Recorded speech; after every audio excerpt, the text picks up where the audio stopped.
하나님 말씀은 사사기 4장 11절에서 16절까지의 말씀입니다. 사사기 4장 11절에서 16절입니다.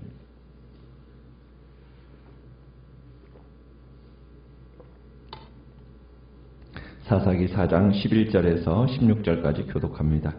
모세의 장인 호밥의 자손 중 겐 사람 헤벨이 자기 족속을 떠나 게데스에 가까운 사나님 상수리나무 곁에 이르러 장막을 쳤더라.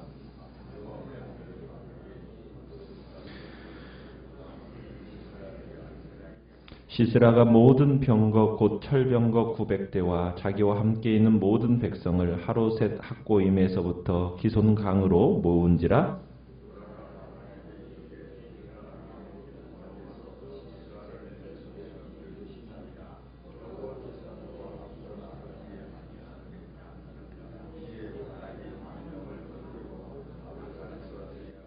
여호와께서 바락 앞에서 시스라와 그의 모든 병거와 그의 온 군대를 칼날로 혼란에 빠지게 하시매 시스라가 병거에서 내려 걸어서 도망한지라. 바락이 그의 병거들과 군대를 추격하여 하로셋 학고임에 이르니 시스라의 온 군대가 다 칼에 엎드러졌고 한 사람도 남은 자가 없었더라. 아멘. 오늘 말씀의 제목은 여호와께서 앞서 가신다라는 제목으로 말씀을 나눕니다. 우리가 지난 4장 1절에서 보았던 것처럼 사사 에훗이 죽고 나자 이스라엘이 또다시 여호와의 목전에 악을 행하지요. 그로 인하여 하나님께서는 분노하시고 그래서 하솔을 다스리는 가나안 왕 야빈의 손에 이스라엘을 넘기십니다. 이 하솔왕 야빈은 철병거 900대를 가진 자였는데 20년 동안 이스라엘을 학대하게 됩니다. 심하게 억압을 하게 되죠. 야빈의 지휘관이 있었는데 그의 이름은 시스라였습니다. 그 시스라를 통해서 이스라엘을 지배하게 된 겁니다. 시스라는 이스라엘을 혹독하게 억압했고 20년 동안 야빈에게 고통을 당하고 억압을 당하던 이스라엘이 하나님께 울부짖게 됩니다. 백성들이 신음 속에서 울부짖으니까 하나님께서 선지자 드보라를 통해서 이스라엘의 구원자를 세워주십니다. 그의 이름은 바락이었습니다. 납달리 지파 땅 게데스에 거주하고 있던 아비노함의 아들이었던 바락을 하나님께서 세워주셨어요. 그래서 드보라는 사람을 보내서 이제 게데스에 살던 바락을 불러와서 하나님의 말씀을 전해줍니다. 드보라를 통해서 바락에게 전달된 하나님의 명령은 명백했어요. 납달리 지파 사람과 스불론 지파 사람 10,000명을 이끌고 다볼산으로 가서 진을 치라는 겁니다. 일단 군사를 이끌고 다볼산으로 이동하면은 그러면 하나님이 나머지는 알아서 해주시겠다는 거예요. 야빈의 군 지휘관 시스라와 그 다음에 그 철병거와 많은 군대들을 기송강가로 이끌어가지고 바락의 손에 붙이실 거라고 하나님이 약속을 주신 겁니다. 그런데 드보라를 통해서 이 놀라운 하나님의 승리를 보장을 받은 이 바락이 명령 그대로 순종하지를 못합니다. 대신에 뭘 요구하느냐면 여선지자 드보라를 전쟁터에 함께 가자고 끌어들이는 겁니다. 그대가 나와 함께 가면 나도 가겠지만 당신이 함께 안 간다면 나 안 가겠어. 이렇게 바락이 드보라를 전쟁터로 끌어들인 거죠. 이 바락의 조건을 들은 드보라가 그가 원하는 대로 전쟁터에 함께 가겠다라고 이제 합니다. 그러면서 이제 아울러서 드보라가 바락에게 뭐라고 얘기냐면 네가 직접 시스라를 죽이는 영광을 얻지는 못할 것이다. 그 영광을 누리지 못할 거다. 그 시스라 적장의 생명을 한 여인에게 넘기셨다. 이렇게 하나님께서 이제 바락에게 드보라를 통해서 말씀을 해주셨어요. 그래서 10절에 가보면 이제 바락이 드보라와 함께 스불론 사람, 납달리 지파 사람 10,000명의 군사를 일으켜서 이제 올라갑니다.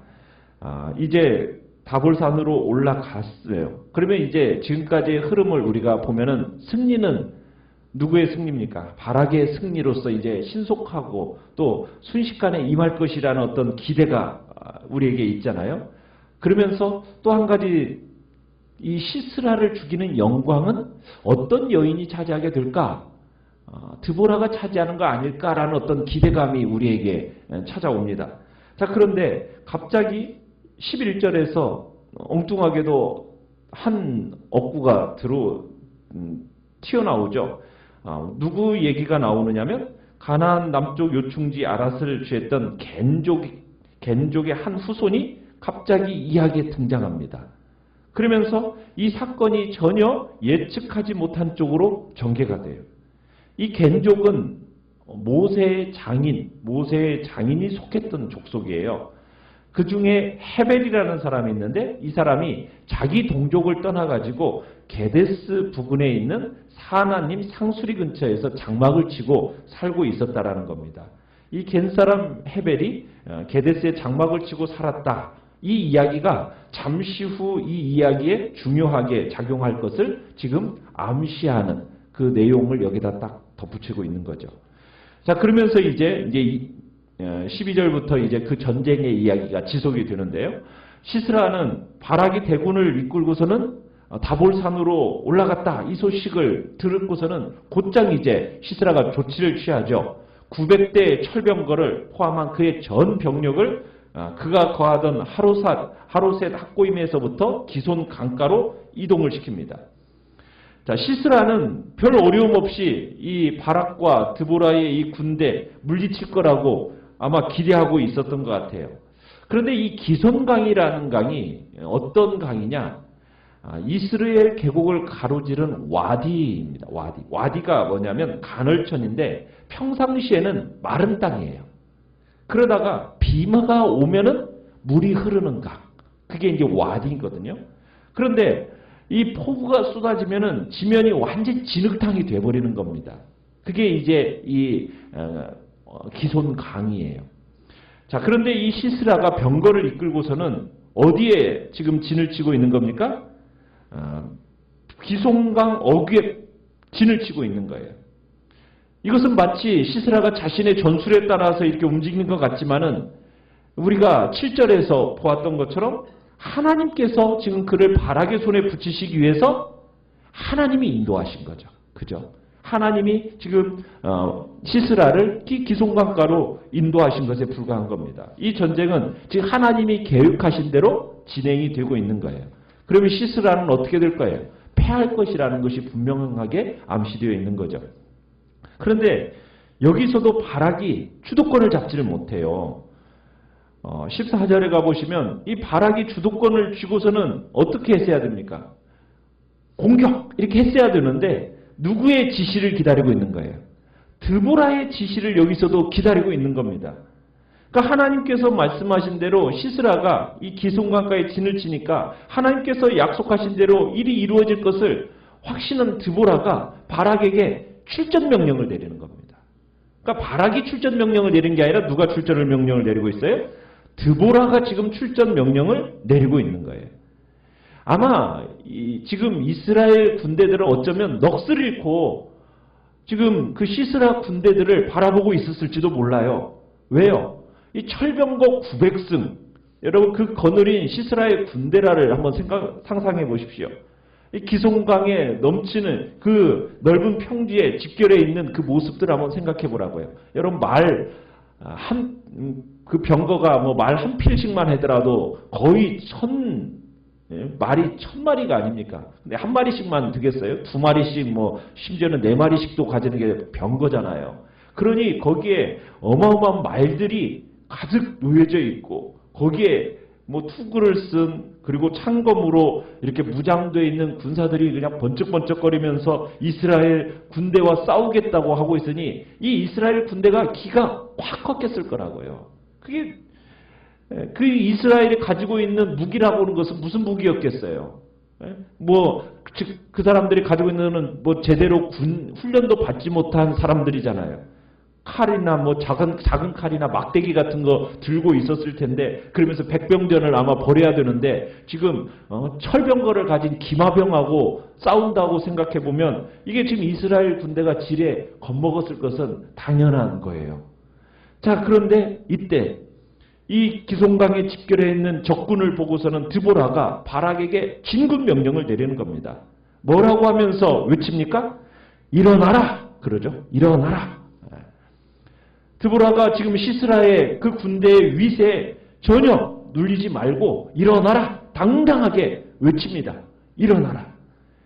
참, 왜 이렇게 드보라는 당당하게 외칠 수 있었겠어요? 하나님께서 이 전투를 승리 있게 하시겠다라는 약속이 있었기 때문에, 이미 이 전투는 결정난 전투다라는 그 확신이 있었기 때문에 지금 드보라는 일어나라 이렇게 명령을 하고 있는 겁니다. 그러면서 뭐라고 얘기하고 있어요? 이는 여호와께서 시스라를 내 손에 넘겨주신 날이다 이렇게 얘기하고 있어요. 여기서 넘겨주시다, 이것은 동사는 완료 시제입니다. 완료. 그러니까 완료 시제라는 건 얘기는 뭐냐면 이미 끝난 행동을, 끝이 난 행동을 가리키는 시제거든요. 그러니까 여호와의 확실한 행위가 이미 분명하게 이루어졌다, 이미 넘겨졌다, 승리했다, 이렇게 지금 얘기하고 있는 겁니다. 이미 시스라에는 바락의 손에, 너의 손에 들어왔다, 시스라를 내 손에, 승리의 약속을 지금 하고 있는 겁니다. 그러면서 여호와께서 시스라를 내 손에 넘겨주신 날이다 라고 선포하고 있는 거죠. 그러면서 드보라가 다시 한번 바락이 미지근한 반응을 보일 것을 염려해서 그런지 또 이렇게 14절에 계속 얘기하죠. 여호와께서 너의 앞서 나가지 아니하시느냐? 여호와께서 너의 앞서 나가지 아니하시느냐? 하면서 수사학적인 어떤 질문을 던져서 설득을 하는 겁니다. 그러면서 드보라에게 설득이 된 이 바락이 아무 반론도 조건도 제기하지 않고 순종을 합니다. 여호와께서 친히 그대 앞에 서서 싸우러 나가실 것이다. 그러니 두려워하지 말고 일어나라. 이 선지자의 이 말에 이게 뭐 조건을 달 수가 없었어요. 그래서 바락은 어떻게 보면은 위대한 용사이신 하나님, 그 뒤를 따라가면 되는 거였던 겁니다. 시스라는 어떻게 보면 철병거를 의지하면서 나왔다면 이제 이스라엘 백성들은 여호와 하나님이 앞서가신 여호와 하나님을 뒤따라가는 그 믿음의 그 순종 속에서 어떠한 결과가 초래하게 되었습니까? 바락 10,000명이 군대를 이끌고 시스라를 치니까 훨씬 좋은 무기를 가지고 있었음에도 불구하고 시스라의 군대가 어떻게 됐어요? 바락이 쥐하던 이스라엘의 군대에게 완전히 패하게 됩니다. 승리의 영광, 이 승리의 비결이 어디에 있었겠어요? 그 승리의 비결이 바로 하나님께 있었음을 15절에서 얘기를 해요. 저자가 이렇게 얘기하죠. 여호와께서, 시작을 그렇게 하고 있어요. 승리의 영광이 전적으로 누구에게 돌려지고 있습니까? 여호와 하나님께 돌려지고 있죠. 이스라엘이 승리할 수 있었던 것은 하나님께서 시스라와 병거의 그 군대를 바락 앞에서 어떻게 하셨기 때문에, 혼란에 빠뜨리셨기 때문에. 그러니까 하나님이 사용하신 무기가 뭐였을까? 이제 우리가 5장에서 이제 보게 되겠는데 그건 다름 아닌 비와 번개입니다. 기송강이 평상시에는 어떤 곳이라고요? 마른 땅이에요. 물이 흐르지 않는 개울이에요. 그런데 일단 비만 오면 어떻게 돼요? 금방 물이 불어나 버립니다. 그리고 질퍽해지는 거예요. 그러니 아무리 기동성이 좋은 철병거라도 어떻게 되겠어요?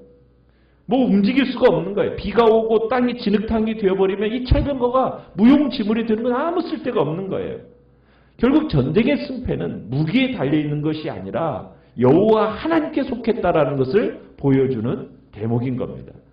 그날 하나님의 그 놀라운 능력을 목도한 시스라가 얼마나 절박했는지 15절 끝에 보니까 시스라가 어떻게 했다고 얘기하고 있습니까? 자기가 타고 있던 그 병거에서 뛰어내려가지고 도보로 도망쳤다는 거예요. 전쟁을 치르던 여러분 무기, 이 장수가 무기를 버리고 도망했으니 그 다음 부하들은 어떠했겠습니까? 결국 시스라의 군대가 어떻게 됐다고 얘기하고 있습니까? 16절 끝에 보니까 온 군대가 다 칼에 엎드러졌고 한 사람도 남은 자가 없었더라. 그러니까 한 사람도 남지 못하고 모두 바락의 군대에 의해서 죽임을 당했다라는 겁니다. 참 철병거를 몰고 왔던 시스라가 결국에는 병거를 버리고 걸어서 도망하는 모습, 참 의기양양하게 자기는 제일 처음에는 왔겠죠. 위험을 뽐내면서 막 전쟁터에 등장했던 이 시스라와 그의 군대들이 순식간에 병거가 오히려 부담스러워 가지고 그 병거를 버리고 걸어서 도망한 거. 참 철병거 대장인 시스라가 철병거를 내팽개치고 두 발로 도망하는 모습을 한번 상상해 보세요. 완전 바보가 된 시스라의 모습 아니겠습니까? 우스꽝스러웠겠죠. 그가 앞세울 수 있었던 가장 위협적인 무기가 하나님께서 직접 싸우시는 이 전쟁에서는 무용지물이 되었을 뿐만 아니라 오히려 자기 목숨 하나 살기 위해서 막 도망가는 그 모습, 참 우스운 꼴인 것을 보여주는 겁니다. 우리는 우리의 인생 속에서 현실적으로 불가능해 보이는, 때로는 암울한 상황 가운데 있다 할지라도 우리는 하나님의 약속만을 믿는 거예요. 여러분, 그것이 쉬운 일은 아닙니다. 절망한 상황 가운데 있을 때 여러분 무엇보다도 필요한 게 무엇이겠어요? 바로 하나님의 약속의 말씀입니다. 이 하나님의 약속은 그것을 받아들이는 일에 이 사람들에게서는 놀랍고 새로운 일을 창조합니다. 하나님의 약속은 단지 말에 지나지 않는 게 아니에요. 하나님의 약속을 믿는 자에게는 진정 새로운, 정말 일을 만들어내는, 새로움을 만들어내는 원동력이 되는 겁니다.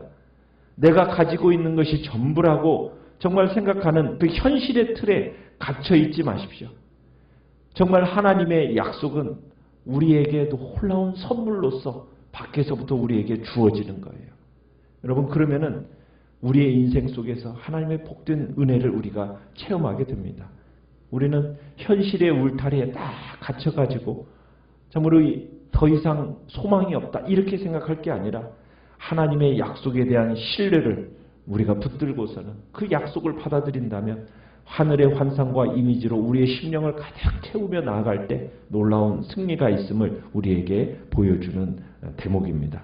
우리는 어떠한 상황 가운데서도 정말 앞서 우리를 위하여 싸우시는 주님이 계심을, 여호와 하나님이 앞서 나아가셔서 싸우고 계신다라는 것, 그 하나님이 여호와 일의 하나님으로 나를 위하여 준비해 놓고 계시다라는 것을 믿고 두려움 없이 오늘 한 날도 담대하게 나아가 승리의 길을 걸어가는 복된 자리에 있으시기를 간절히 축원합니다.